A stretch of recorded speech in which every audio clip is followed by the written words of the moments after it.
निष्कर्ष। वास्तविक पाइपलाइन की नीति कथा। वर्ष 2001, सिलिकॉन वैली, अमेरिका। कुछ समय पहले की बात है। पॉल और ब्रूस नाम के दो महत्वाकांक्षी युवा कजन सिस्टर्न इंटरनेशनल के मध्य स्तर के मैनेजर थे, जो एक बहुराष्ट्रीय कॉरपोरेशन था जो पूरे संसार में बिजली और पानी की यूटिलिटीज़ का स्वामी भी था। दोनों पक्के दोस्त थे और बड़े सपने देखते थे। वे लगातार बातें करते थे कि किसी दिन किसी न किसी तरह वे वित्तीय दृष्टि से पूरी तरह से स्वतंत्र हो जाएंगे। वे दोनों ही प्रतिभाशाली भी थे और मेहनती भी। उन्हें तो बस एक अवसर की ज़रूरत थी। एक दिन उन्हें वह अवसर मिल गया। कंपनी ने दोनों मित्रों को सिस्टर्न के विश्वव्यापी सॉफ्टवेयर डिवीज़न में वरिष्ठ मैनेजर बनाने का निर्णय लिया। उनका मासिक वेतन पहले से दोगुना हो गया था। हमारा सपना सच हो गया, ब्रूस ने चिल्लाकर कहा। मुझे अपनी खुशकिस्मती पर यकीन नहीं हो रहा। लेकिन पॉल को इतना यकीन नहीं था। 10 घंटे की नौकरी के पहले दिन के अंत में पॉल की कमर दुख रही थी। उसकी उंगलियां सॉफ्टवेयर को आवश्यकता के अनुसार बनाते बनाते दुख रही थी। वह 50 कर्मचारियों का प्रभारी था, जिनमें से ज़्यादातर असहयोगी और अप्रेरित थे। उसे कई सप्ताह के अन्य देशों के दौरे करके विदेश स्थित कार्यालयों में यात्रा भी करनी होगी और इस विचार से उसे नफरत थी। सिस्टर्न में उसका बॉस सनकी, बदतमीज़ और मांग करने वाला था। पॉल को अगली सुबह काम पर जाने की सोचकर दहशत होती थी। उसने संकल्प लिया कि वह जीने और काम करने का कोई ज़्यादा अच्छा उपाय सोचेगा। पॉल बना पाइपलाइन पुरुष। ब्रूस, मेरे पास एक योजना है, पॉल ने अगली सुबह कहा, जब वे अपने क्यूबिकल में बैठे और अपने सर्वर चालू किए। किसी तानाशाह बॉस के नीचे काम करने और अप्रेरित कर्मचारियों का प्रबंधन करने में अपना समय बर्बाद क्यों करें? अपने समय और प्रतिभा को हम एक साप्ताहिक वेतन के बदले में क्यों बेचें? इसके बजाय हम अतिरिक्त आमदनी उत्पन्न करने के लिए इंटरनेट की लीवरेजिंग क्यों न करें? नौकरी करना बाल्टियां उठाने जैसा है, पॉल ने आगे कहा। एक बाल्टी काम का मतलब है एक बाल्टी वेतन। लेकिन अगर बीमारी या छंटनी की वजह से हमारा काम रुक जाता है तो वेतन भी रुक जाता है। हमें ऐसे कैरियर की ज़रूरत है जिसमें हमें निरंतर अतिरिक्त आमदनी मिलती रहे। अतिरिक्त आमदनी पाइपलाइन बनाने जैसा है। हम एक बार काम करते हैं और उसके एवज में हमें बार बार पैसे मिलते हैं। ब्रूस, हमें बाल्टी ढोने वालों के बजाय पाइपलाइन निर्माताओं की तरह सोचना और काम करना चाहिए। मेरा एक पूर्व कर्मचारी इंटरनेट पर पाइपलाइन बनाने में मेरी मदद कर रहा है। वह इसे वास्तविक पाइपलाइन कहता है क्योंकि यह ई कॉमर्स की शक्ति को चक्रवर्ती की शक्ति से मिला देती है। वास्तविक पाइपलाइन मेरा व्यवसाय है, मैं इसका मालिक हूँ।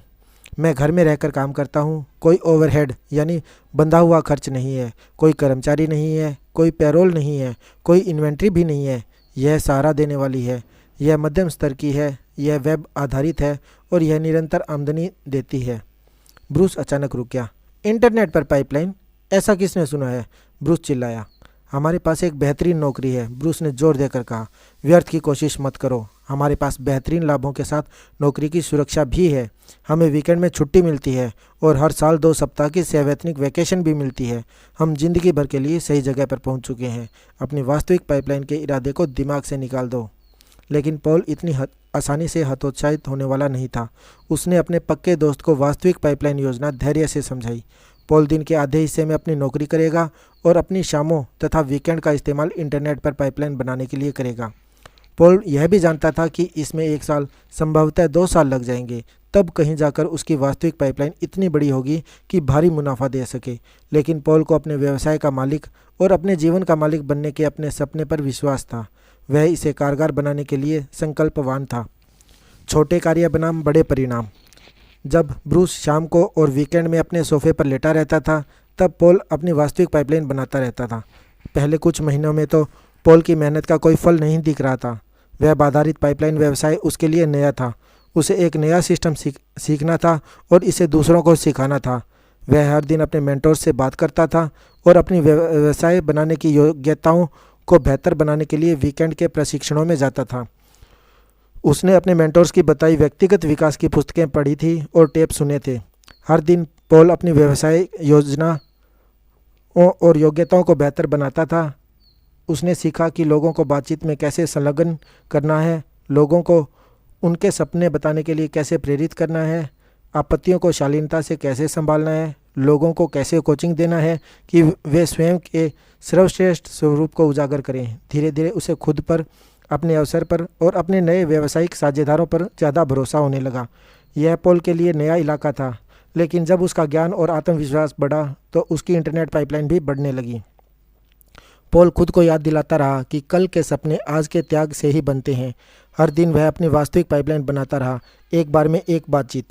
यदि मेरा स्वप्न पर्याप्त बड़ा है तो तथ्य महत्वपूर्ण नहीं है, उसने खुद से कहा जब उसने एक और प्रोस्पेक्ट को फ़ोन करने के लिए फ़ोन उठाया। अल्पकालीन निवेश का मतलब है दीर्घकालीन पुरस्कार, उसने खुद को याद दिलाया जब उसने अपने दैनिक और साप्ताहिक लक्ष्य तय किए। वह यह बात जानता था कि आगे चलकर उसे अपने प्रयासों की तुलना में बहुत बहुत ज़्यादा पुरस्कार मिलेंगे। अपनी निगाह पुरस्कार पर रखो, उसने बार बार दोहराया जब वह एक सफल ई व्यवसाय निर्माता के प्रशिक्षण ऑडियो को सुनते सुनते नींद के आगोश में समा गया। अपनी निगाह पुरस्कार पर रखो, नीचे वाला पलड़ा ऊपर पहुंच जाता है। दिन महीनों में बदल गए। एक दिन पॉल को एहसास हुआ कि उसकी ई पाइपलाइन अब उसके मासिक वेतन से आधा मुनाफा देने लगी थी। पॉल अपनी दिन की नौकरी में कड़ी मेहनत करता रहा, लेकिन उसने अपने खाली समय का और भी ज़्यादा इस्तेमाल किया। वह जानता था कि यह केवल चंद महीनों की ही बात है और इसके बाद उसकी अंशकालीन पाइपलाइन आमदनी उसकी पूर्णकालिक नौकरी की आमदनी से ज़्यादा हो जाएगी। सिस्टन में लंच ब्रेक के दौरान पॉल अपने पुराने मित्र ब्रूस को एक क्यूबिकल से दूसरे क्यूबिकल तक हड़बड़ी में जाते देखता था। ब्रूस की बाल्टी ढोने वाली नौकरी अपना असर दिखा रही थी। ब्रूस अब तानाशाह बॉस, अयथार्थवादी डेडलाइनों और छंटनियों की दैनिक अफवाहों की वजह से ज़्यादा तनाव में दिख रहा था। वीकेंड पर ब्रूस इस्तीफे के दर्जनों पत्र लिखता था, लेकिन उसने उन्हें कभी मेल नहीं किया। उसे बिल चुकाने थे। उसे अपने वेतन की इतनी ज़्यादा ज़रूरत थी कि वह नौकरी नहीं छोड़ सकता था। उसे महसूस हो रहा था जैसे वह किसी जाल में फंस गया हो। वह भीतर से खाली महसूस करता था, लेकिन उसके ऑफिस का कूड़ादान खाली नहीं था। इसमें उसके इस्तीफे के पत्र ठसाठस भरे थे। अपनी नौकरी से इस्तीफा देना। आखिरकार पॉल का बड़ा दिन आ ही गया। ई पाइपलाइन का उसका मासिक चेक सिस्टन के मासिक वेतन से ज़्यादा हो गया। उसकी पत्नी ने सिस्टन के चेक और उसके नए ई व्यवसाय के चेक की रंगीन प्रतियां करवाई और दोनों को अगल बगल में लगाकर फ्रेम करा लिया। उसके नए पाइपलाइन साझेदारों ने तालियां बजाई जब उसने फ्रेम किए हुए चेक ऊपर उठाकर दिखाए। कैमरे चमके और पॉल की आंखें भी खुशी में चमक रही थी। पॉल ही सिस्टन का एकमात्र कर्मचारी था जो अपने बॉस से दहशत नहीं खाता था। अपनी वास्तविक पाइपलाइन की बदौलत पॉल स्वतंत्र था। इस ज्ञान से पॉल को आत्मविश्वास मिलता था। पॉल अपने बॉस के विस्फोट को शांति से संभालता था। कड़ी निंदा के दौरान पॉल अपने कंधे तानता था और बॉस से सीधे नज़रें मिलाता था। चिल्लाने की कोई ज़रूरत नहीं है, पॉल दृढ़ता से कहता था।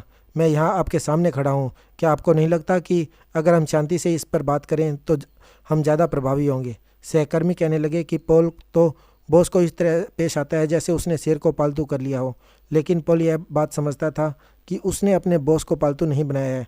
पॉल तो उसके सामने सिर्फ इसीलिए खड़ा हो पाता था क्योंकि अब बॉस के पास पॉल के जीवन को नियंत्रित करने की शक्ति नहीं थी। एक शाम को पॉल अपने घर के ऑफिस में बैठा और उसने नीचे दिया पत्र लिखा। प्रिय श्रीमान बॉस, मैं आपको यह बताने के लिए पत्र लिख रहा हूँ कि मैं तत्काल प्रभाव से मैं सिस्टन इंटरनेशनल से इस्तीफ़ा दे रहा हूँ।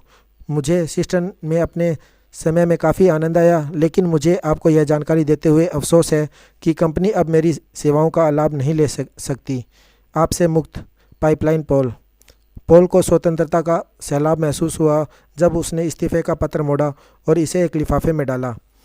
वह आशा और आशावाद से भरकर भविष्य की राह देख रहा था। पॉल समझता था कि उसने अपनी इंटरनेट पाइपलाइन से जो हासिल किया था वह एक बहुत बड़े सपने का सिर्फ पहला चरण था। देखिए, पॉल के पास ऐसी योजनाएं थी जो सिस्टन इंडस्ट्रीज़ की दीवारों से बहुत आगे तक जाती थी। पॉल की योजना पूरे उत्तर अमेरिका और अंततः पूरे संसार में इंटरनेट पाइपलाइनें बनाने की थी। मदद के लिए अपने मित्र को नियुक्त करना। पॉल का वेब आधारित व्यवसाय फलता फूलता रहा। वह पहले कभी इससे ज़्यादा खुश या इससे ज़्यादा परिपूर्ण महसूस नहीं करता था, लेकिन यही बात सिस्टन में उसके पूर्व सहकर्मियों के बारे में नहीं कही जा सकती थी। कंपनी अपने ज़्यादा से ज़्यादा व्यवसाय को ऑनलाइन ले जा रही थी, जिसका मतलब यह था कि पॉल के पुराने विभाग की छंटनी हो गई थी। ब्रूस के भारी वेतन के कारण उसे सबसे पहले नौकरी से निकाला गया। पॉल को दुख होता था जब वह ब्रूस को मित्रों के पुरातनपंथी पीसी पर परामर्श का काम देने की भीख मांगते देखता था। इसीलिए पॉल ने ब्रूस के साथ एक मुलाकात तय की। ब्रूस, मैं यहाँ तुम्हारी मदद मांगने आया हूँ। ब्रूस ने अपने झुके हुए कंधे सीधे किए और अपनी काली आंखें सिकुड़ गई। उसने फुफकारते हुए कहा, मेरा मजाक मत उड़ाओ, मैं यहाँ शान झाड़ने नहीं आया हूँ। पॉल ने कहा, मैं तो तुम्हें एक बेहतरीन कारोबारी अवसर देने आया हूँ। मुझे 2 साल लगे, तब कहीं जाकर मेरी इंटरनेट पाइपलाइन इतना मुनाफा कमा रही है कि मैं असिस्टेंट से इस्तीफ़ा दे पाया। लेकिन मैंने उसके बाद बहुत कुछ सीखा है। मैं जानता हूँ कि वास्तविक पाइपलाइन कैसे बनाना है, लोगों को कैसे बात करनी है, टीमें कैसे बनानी है, लोगों का विकास करके व्यवसाय का विकास कैसे करना है। मैंने एक आजमाया हुआ सिस्टम सीखा है जो मुझे और मेरे साझेदारों को एक और वास्तविक पाइपलाइन बनाने की शक्ति देगा, और फिर एक और एक और।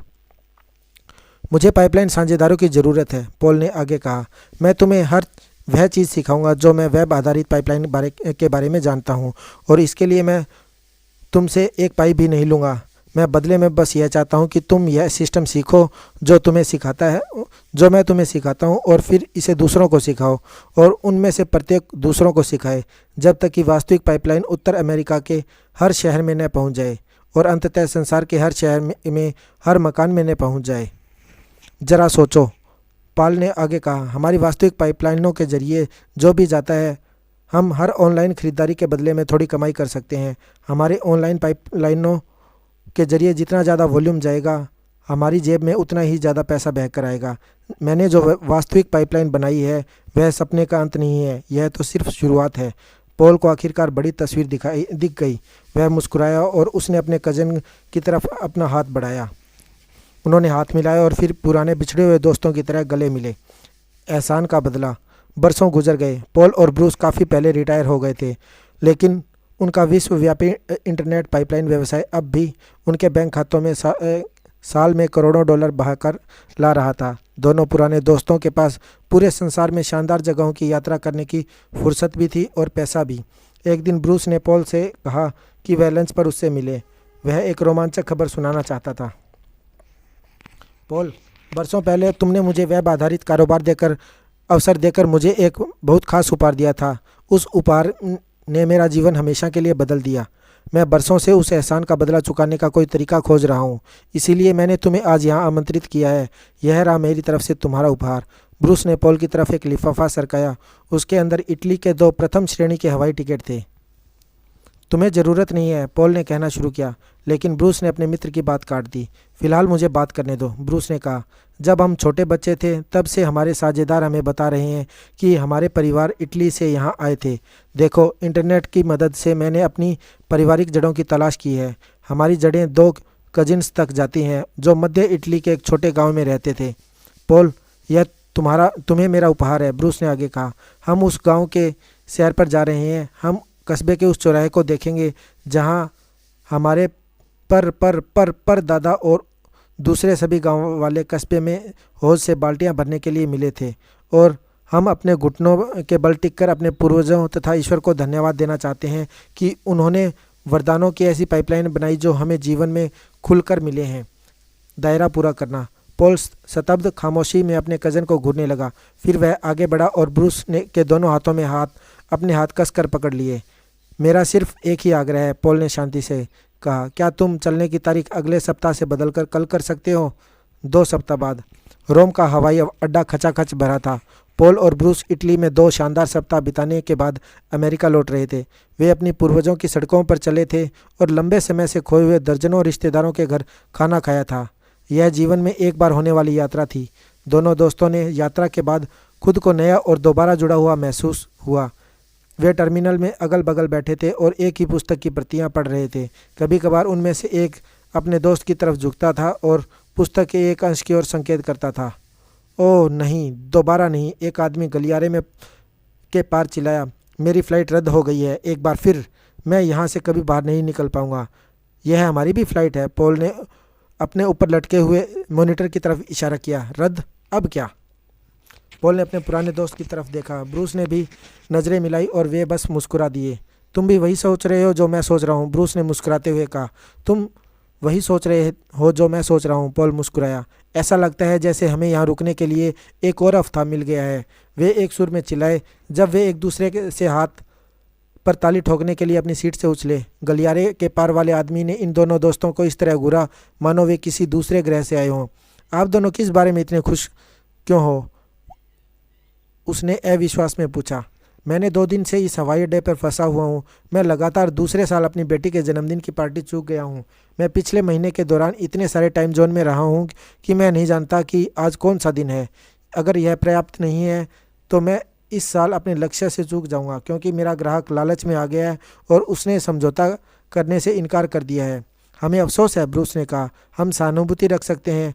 हम भी इसी तरह प्रतिक्रिया करते थे, है ना पॉल? बिल्कुल करते थे, पॉल ने कहा। तनाव में, दबाव में, थकान में, मुसीबत में, यानी जितनी भी मुश्किलें हो सकती थी हमने उनका अनुभव किया था। यह पाइपलाइन के पहले वाले दिनों की बात थी, है ना ब्रूस? पाइपलाइन के पहले वाले दिनों से पहले से आपका क्या मतलब है? तनावग्रस्त अजनबी ने पूछा। यह सब किस बारे में है? समझाना अच्छा लगेगा, पॉल ने खुशी से कहा। लेकिन मेरे मित्र और मुझे कार रेंटल डेस्क तक जाना है। मुझे अपना बिजनेस कार्ड दें और अमेरिका लौटने पर हम में से एक आपको फ़ोन करेगा। तनावग्रस्त अजनबी ने पॉल को अपना बिजनेस कार्ड थमाया। बदले में पॉल ने उसे अपनी पुस्तक थमाई। इसे लें, अपनी फ़्लाइट का इंतज़ार करते समय इसे पढ़ लें, पॉल ने कहा। जब मैं आपसे मिलूंगा तो इस पुस्तक के बारे में बात कर सकते हैं। पॉल ने ब्रूस की पीठ थपथपाई और उसे रेंटल कार डेस्क की तरफ ले गया। वह इतनी देर ठहरा कि तनावग्रस्त अजनबी का बिजनेस कार्ड पढ़ ले। Bob Bruno, attorney at law, Paul ने कहा। मैं कहूँगा कि मिस्टर ब्रूनो पाइपलाइन बनाने के अवसर का स्वागत करेंगे, है ना? ब्रूनो? ब्रूनो? ब्रूस ने धीरे से नाम का उच्चारण किया। ब्रूनो नाम बहुत ज़्यादा जाना पहचाना लगता है, ब्रूस। न जाने क्यों मेरे मन में इस ब्रूनो के बारे में अच्छी भावना है, पॉल ने कहा। वैसी ही भावना जो मेरे मन में तब थी जब तुमने मुझे व्यवसाय में शामिल किया था। मैं सोचता हूँ कि हमारा नया मित्र ब्रूनो हमारा अच्छा पाइपलाइन निर्माता बनने वाला है। पॉल और ब्रूस ने पलटकर अपने नए परिचित को देखा। तनावग्रस्त वकील ने पुस्तक अपनी गोद में रख ली। कवर को गौर से देखते हुए उसने शीर्षक को खामोशी से पढ़ा। फिर धीरे धीरे, जैसे कोई बूढ़ा व्यक्ति अपने प्रिय पोते के लिए उपहार खोलता है, ब्रूनो ने the parable of the pipeline नामक पुस्तक खोली और पढ़ने लगा। Thank you for watching this video. अगला पार्ट जल्द ही अपलोड करेंगे।